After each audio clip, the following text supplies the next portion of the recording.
श्री राम दोस्तों। हर घर ज्योतिष की जो श्रृंखला हमने चालू की थी उसमें आज का जो टॉपिक है ना वो है सिक्स्थ हाउस। सिक्स्थ हाउस में हम क्या क्या चीज़ें देखते हैं हॉरोस्कोप में, आइए देखते हैं। आपके सामने स्क्रीन पर एक कुंडली दी है। उस कुंडली में आप देखोगे तो लग्न मेष लग्न की कुंडली है, मतलब काल पुरुष कुंडली जो बोलते हैं हम मेष लग्न की वो है। जहाँ पे भी 6 नंबर लिखा है वो सिक्स्थ हाउस होता है। और सिक्स हाउस के अंदर क्या क्या चीज़ें छुपी हुई है वो अब हम लोग देखेंगे।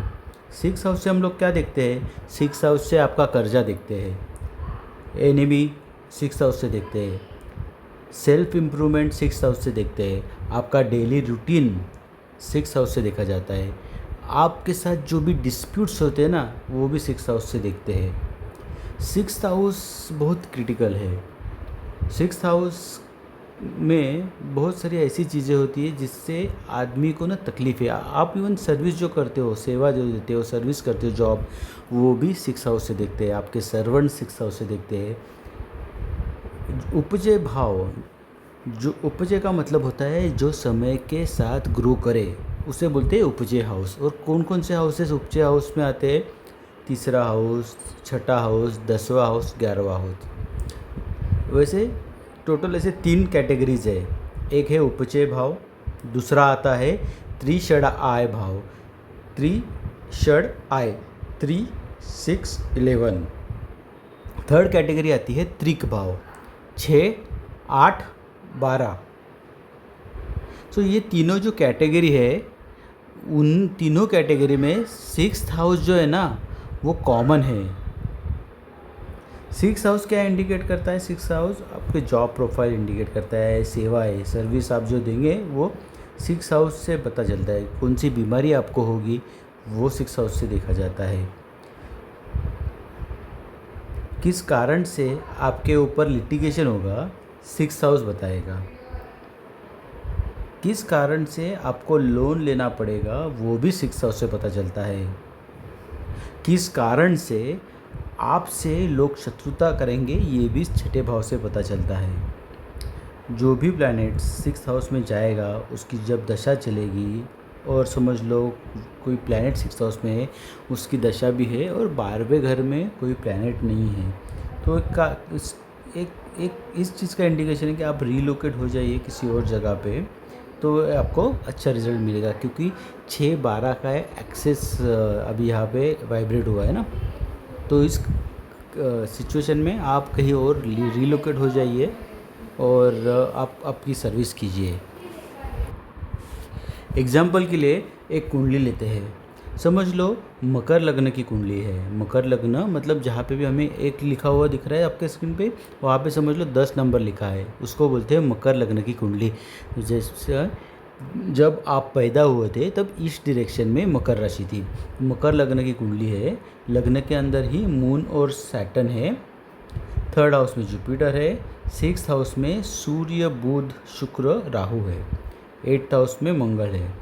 अभी ये 4 प्लैनेट सिक्स हाउस में चले गए, तो लिटिगेशन इस व्यक्ति के ऊपर हुआ तो किस कारण से होगा? ये किसी की कुंडली आपको बता रहा हूँ। जब एक्सीडेंट हुआ था, 8th लॉर्ड सिक्स हाउस में गया है ना, जब ये व्यक्ति को के साथ एक्सीडेंट हुआ था ना, एक्सीडेंट के कारण से उसके ऊपर लिटिगेशन हुआ था।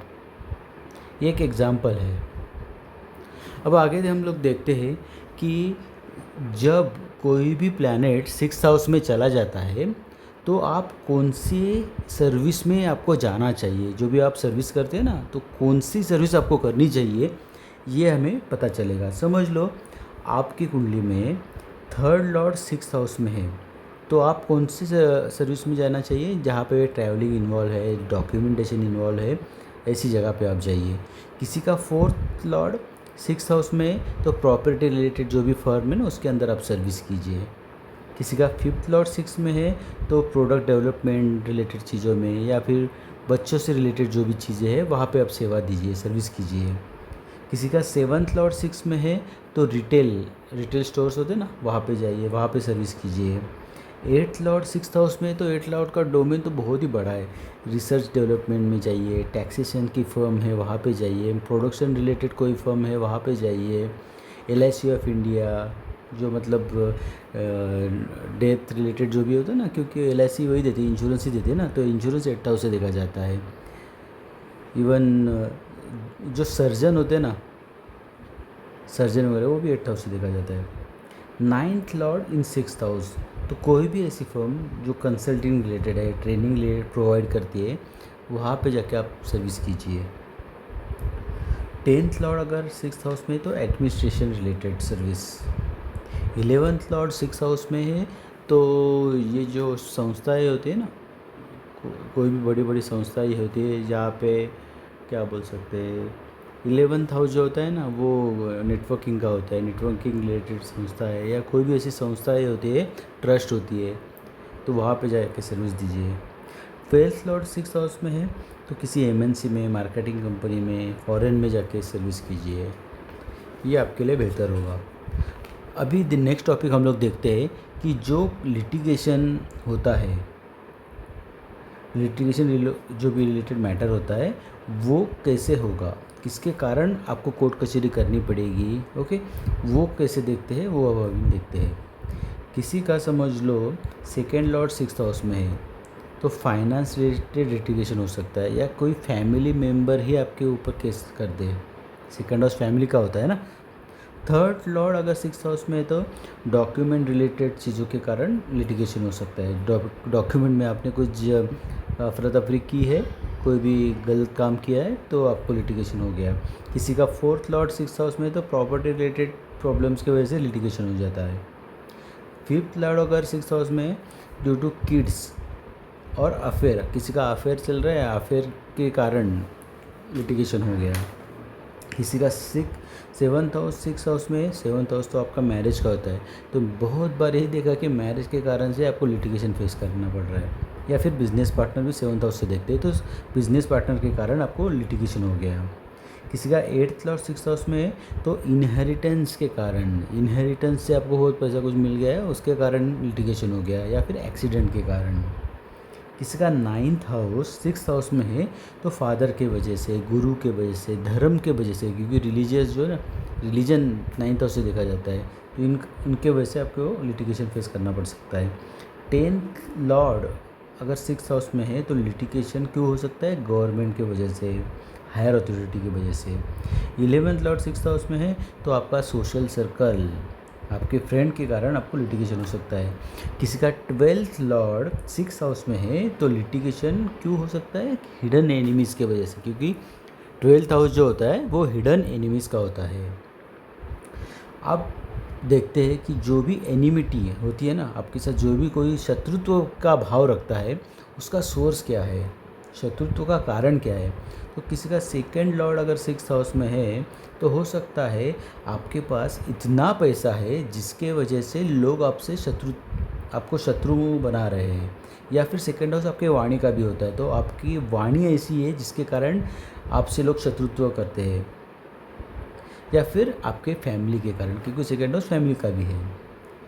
अब जाते हैं 3rd लॉर्ड इन 6th हाउस। 3rd हाउस किस चीज़ का होता है, आपका साहस का होता है, पराक्रम का होता है, उसके कारण मतलब आप ज़रूरत से ज़्यादा साहसी हो और आप मारपीट करोगे तो उसके कारण आपके साथ कोई शत्रुत्व रख सकता है। 3rd हाउस होता है सोशल मीडिया का, मतलब सोशल मीडिया पे आप कुछ भी लिख रहे हो, कुछ भी शेयर कर रहे हो, वो भी आपके शत्रुत्व का कारण हो सकता है, उसके कारण भी लोग आपसे शत्रुत्व रख सकते हैं। 4th लॉर्ड इन 6th हाउस, बहुत अधिक केसेस में ये देखा गया है कि 4th हाउस आपके लैंडेड प्रॉपर्टी का है, तो लैंडेड प्रॉपर्टी के कारण आपको शत्रुत्व का सामना कर सकता है। 5th लॉर्ड इन 6th हाउस, बुद्धिमत्ता है ना समय के साथ बढ़ती है और उसके वजह से लोग आपसे जलेंगे, वो एक रीज़न है। 5th हाउस आपका अफेयर्स का भी होता है, मतलब किसी का 5th लॉर्ड है जो 6th हाउस में है और वो समझ लो शुक्र भी है, 5th हाउस में कोई प्लैनेट नहीं है, 5th लॉर्ड 6ठे में चला गया, वहाँ पे मार्स भी आ गया, तो उसके कारण शत्रुता बढ़ गई आपकी। किसी का 7th लॉर्ड अगर 6th हाउस में है तो शत्रुत्व का कारण लाइफ पार्टनर हो सकता है, आप अपने लाइफ पार्टनर के साथ, और किसी ने आपके लाइफ पार्टनर के साथ कुछ अभद्र वर्तन कर लिया और मारपीट हो गई, तो ये भी एक शत्रुत्व का एनिमिटी का कारण हो सकता है। किसी का फर्स्ट लॉर्ड 6th हाउस में है, आप बहुत सेल्फ कंट्रोल होंगे, आप अपना ही गुणगान करेंगे तो शत्रुत्व बढ़ेगी। किसी का 8th लॉर्ड 6th हाउस में है तो इन लॉज भी आपके शत्रु हो सकते हैं। या फिर आप 8th हाउस आपके इनहेरिटेंस का होता है, इनहेरिटेंस से आपको इतना कुछ मिल गया है कि बाकी के लोग जिनको कुछ मिला नहीं है वो आपके साथ शत्रुत्व का भाव रख सकते हैं। 9th लॉर्ड अगर 6th हाउस में हो तो क्या होगा, आपके रिलीजियस जो थॉट है ना उसके कारण आपकी धार्मिक कट्टरता उसके कारण भी आपके साथ शत्रुत्व रखा जा सकता है। 10th लॉर्ड 6th हाउस में जैसे जैसे आपका स्टेटस, क्योंकि 10th हाउस आपका स्टेटस है ना, जैसे जैसे आपका स्टेटस ग्रो होगा उसके वजह से लोग आपसे शत्रुत्व करेंगे। समझ लो किसी का 11th लॉर्ड 6th हाउस में है तो आपकी ग्रीड ही आपकी शत्रुत्व का कारण होगी। 11th हाउस ग्रुप्स का होता है ना, समझ लो आपने किसी पॉलिटिकल पार्टी ज्वाइन कर ली, एक सर्टन ग्रुप ज्वाइन कर लिया और वो ग्रुप में जाने के कारण आपके साथ शत्रुता किसी ने रख दी। 12th लॉर्ड अगर 6th हाउस में हो तो क्या होगा, 12th हाउस की जो भी चीज़ें हैं उसके कारण आपको शत्रुता फेस करना पड़ेगी। अभी बीमारी के ऊपर चलते हैं कि 6th हाउस बीमारी का भी होता है, तो 6 आपकी जो बीमारी आपको होने वाली है वो कैसे जानेंगे कि आपको कौन सी बीमारी होगी। अब देखते हैं किसी का सन अगर 6ठे भाव में है तो आपको hyper acidity problem, calcium deficiency, ये सब चीज़ें आपको होगी। लेकिन जो भी योग हम लोग बोल रहे हैं ना, ये तो योग है जो बताता है कि ये होगा, लेकिन दशा बताती है कब होगा। तो आपको ये बात बहुत ध्यान में रखनी है कि योग बताता है क्या होगा पर दशा बताती है कब होगा। अगर आपका सूर्य मेलिफिक प्लैनेट के साथ है 6ठे भाव में तो मेजर हार्ट रिलेटेड इशू आपको हो सकता है। सूर्य राहु के साथ है, इन्फेक्शन देने का काम तो राहु करता है ना, तो हार्ट रिलेटेड इन्फेक्शन किसी को हो गया, सर्जी, सन मार्स राहु आ गया तो मेजर हार्ट अटैक आ गया, ऐसे बहुत सारे। लेकिन बेसिक वो सन रिलेटेड, सन हार्ट का कारक है ना, तो उसके रिलेटेड बीमारी हो गई। अभी समझ लो किसी का चंद्रमा है वो 6ठे भाव में है। चंद्रमा कफ कोल्ड को रिप्रेजेंट करता है ना, चंद्रमा तो फूड को भी रिप्रेजेंट करता है। तो देखा है कि बहुत सारे लोगों को फूड पॉइजनिंग वगैरह जो भी होगी वो है, या फिर कोल्ड रिलेटेड प्रॉब्लम्स आपको मून दशा में आ सकते हैं। चंद्रमा आपके मन का कारक है, तो डिप्रेशन में जाने वाले लोग, डिप्रेशन रिलेटेड प्रॉब्लम्स, चंद्रमा केतु के साथ आ गया तो डिप्रेशन देता है व्यक्ति को। इंसोमेनिया रिलेटेड, नींद ना आना, वो चंद्रमा से देखा जाता है। फीमेल केस में चंद्रमा जो है ना वो गायनिक रिलेटेड प्रॉब्लम चंद्रमा से देखे जाते हैं। तो चंद्रमा 6ठे भाव में हो तो मेलिफिक अवस्था में हो तो समझ लो चंद्रमा के साथ सन है, मार्स राहु ये सब है, तो फिर ब्रेस्ट कैंसर वो सब पता चलता है इन योगों से। सेम योग है तो क्रोनिक कफ इलनेस भी इसी योग से हम देखते हैं कि चंद्रमा के साथ मार्स राहु आ गया है, वैसे सब। किसी का मार्स ही 6ठे घर में है तो मार्स क्या है, एक्सीडेंट का कारक है, सर्जरी का कारक है, और वो मेलेफिक इन्फ्लुएंस में आ गया ना, मार्स राहु आ गया, मार्स केतु आ गया, तो ये ना ब्लड रिलेटेड प्रॉब्लम्स दिखाता है। मार्स ब्लड का कारक है। समझ लो किसी का केतु आ गया तो केतु जो है ना चीज़ों को ना डायग्नोस नहीं होने देता, मतलब आपको जो बीमारी होगी ना वो डायग्नोस होने नहीं देता। समझ लो केतु के साथ सन आ गया तो आपको हार्ट रिलेटेड कुछ इशू रहेगा, लेकिन वो इमीडिएटली डायग्नोस नहीं होगा। केतु के साथ जुपिटर आ गया तो वो लिवर रिलेटेड प्रॉब्लम है जो डायग्नोस नहीं होगा। केतु ना चीज़ों को डायग्नोस होने नहीं देता, तो ये बहुत ध्यान में रखना है। केतु रहे, या फिर हमने ये भी देखा कि नेपच्यून जब होता है 6ठे भाव में ना, व्यक्ति का जो ये रहता है ना बीमारी, वो डॉक्टर डायग्नोस ही नहीं कर पाता बहुत बार। वीनस 6ठे भाव में तो क्या skin related issues, throat related issues, sex organ related issues. Venus sun दोनों, वीनस और सैटर्न है तो वीनस इसका भी कारक है ना आपके पैनक्रियास का, तो डायबिटीज़ वो सब देता है। मर्क्यूरी रहेगा तो मर्क्यूरी नर्वस सिस्टम का कारक है। आपके बॉडी के अंदर जितने भी नाड़ी है ना, नर्वस सिस्टम, उसका कारक मर्क्यूरी होता है।